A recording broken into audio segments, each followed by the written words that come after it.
Kembali dalam Metro hari ini, pemirsa, Korps Garda Revolusi Islam Iran melancarkan 2 serangan terhadap aset-aset militer Amerika di kawasan Teluk.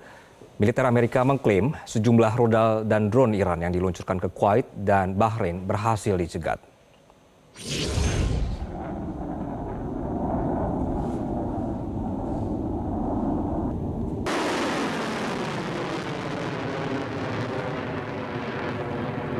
Korps Garda Revolusi Islam Iran merilis video serangan balasan terhadap agresi militer yang masih dilancarkan oleh Amerika Serikat.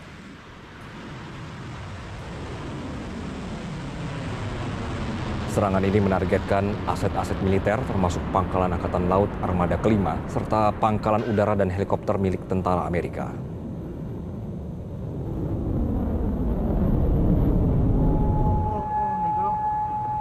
Sementara itu militer Kuwait menyatakan bahwa sistem pertahanan udara negara itu aktif menghadapi serangan yang datang pada malam hari.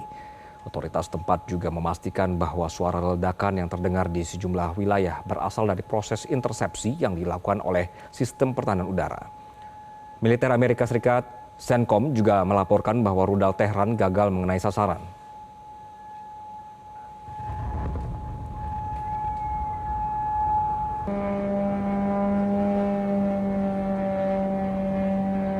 شو خلاني شو خلاني ابن شو ذول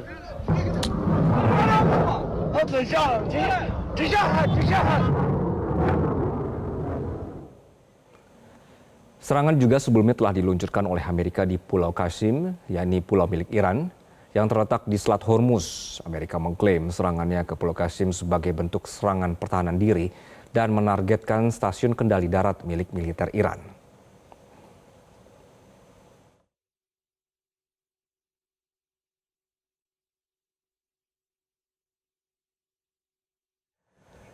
Pasukan militer Amerika Serikat menembakkan rudal ke sebuah kapal yang mencoba berlayar menuju pelabuhan Iran. Amerika menyatakan tindakan kapal ini melanggar blokade Amerika terhadap pelabuhan Iran.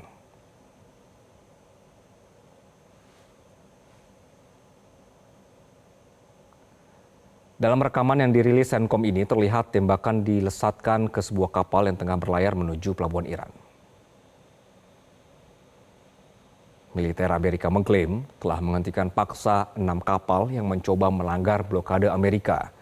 Kapal tanker minyak tanpa muatan berbendera Botswana, MT Lexi disebut mengabaikan peringatan berulang kali selama 24 jam.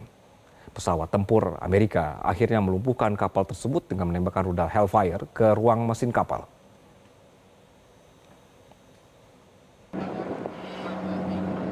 Militer Amerika Serikat juga telah melumpuhkan sebuah kapal komersial berbendera Gambia di Teluk Oman yang disebut sedang berlayar menuju pelabuhan Iran di tengah penerapan blokade laut terhadap Tehran. CENTCOM menyebut pihaknya telah mengamati kapal tersebut melintas di perairan internasional menuju pelabuhan Iran di Teluk Oman. Militer Amerika mengklaim telah memberikan lebih dari 20 peringatan kepada awak kapal dan memberitahukan bahwa kapal tersebut melanggar blokade. Namun setelah awak kapal disebut gagal mematuhi instruksi, sebuah pesawat militer Amerika menembakkan rudal Hellfire ke ruang mesin kapal untuk melumpuhkannya.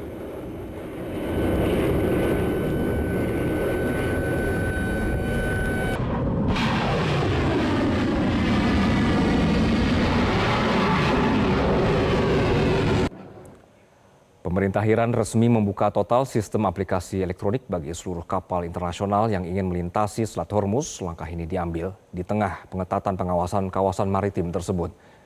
Media Iran melaporkan sistem aplikasi elektronik ini memungkinkan para pemilik kapal dan kapten dari seluruh dunia untuk mengajukan izin melintas kapan saja, 24 jam.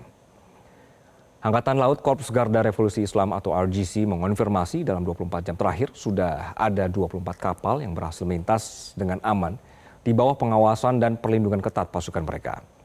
Sebelumnya, Iran memperketat kendalinya atas Selat Hormuz sejak 28 Februari lalu.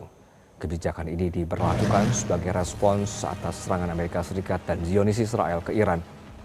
Sementara hingga saat ini, Iran masih menutup rapat jalur bagi kapal-kapal yang terafiliasi dengan Amerika Serikat maupun dengan Zionis Israel.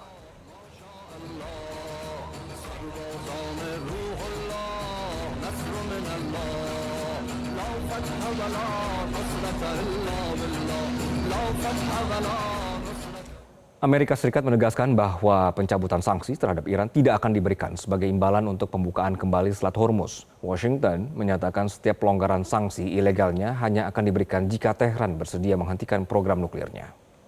That is a predicate to anything else happening. The straits have to be reopened. So the way to think about it is this. If Iran wants to be able to move its oil again through the strait, they will have to reopen the straits. If they refuse to do so, then we have other options available to us, but we would prefer to negotiate the opening of this. It's very simple. They need to announce that they will no longer fire on commercial ships that are going through or threaten to fire on ships, because in many cases, ships just won't move. They won't go, not because they got fired on, but because of the risk of being fired upon. And so they have to announce very clearly, the straits are now open, we're not charging a toll, we will help remove the mines that they put in there, and they will not fire on ships. So in addition to the straits, that's the predicate that opens the door to phase two. Phase two is they have to commit to very specific negotiations on highly enriched, the disposition of the highly enriched uranium that still is buried deep in a mountain somewhere. They have to agree on negotiating severe and long-term limitations and/or cancellation of enrichment. Pemerintah Iran akan menggelar upacara pemakaman selama 3 hari untuk mendiang pemimpin revolusi Islam Iran Ayatollah Said Ali Khamenei. Prosesi pemakaman akan digelar di 3 kota yakni Tehran, Qum, dan juga Mashhad. Wakil Wali Kota Tehran Urusan Sosial dan Budaya Muhammad Amin Tafaqolizadeh mengatakan pemerintah tengah mempersiapkan segala hal untuk menyambut sekitar 15 hingga 20 juta pelayat yang akan mengiringi prosesi pemakaman. Tafaqolizadeh menyampaikan prosesi pemakaman mendiang Syahid Khamenei di Tehran akan berlangsung setidaknya selama 24 jam. Lalu dilanjutkan ke kota Qum dan Mashhad. Tafaqolizadeh memperkirakan Mashhad kemungkinan akan menjadi tuan rumah bagi peziarah dari luar negeri termasuk Pakistan, Afghanistan, India, dan Bangladesh. Syuhada Said Ali Khamenei dibunuh oleh Amerika pada 28 Februari di kantornya bersama istri, anak, dan menantunya. Upacara pemakaman direncanakan digelar pada pertengahan Juni 2026.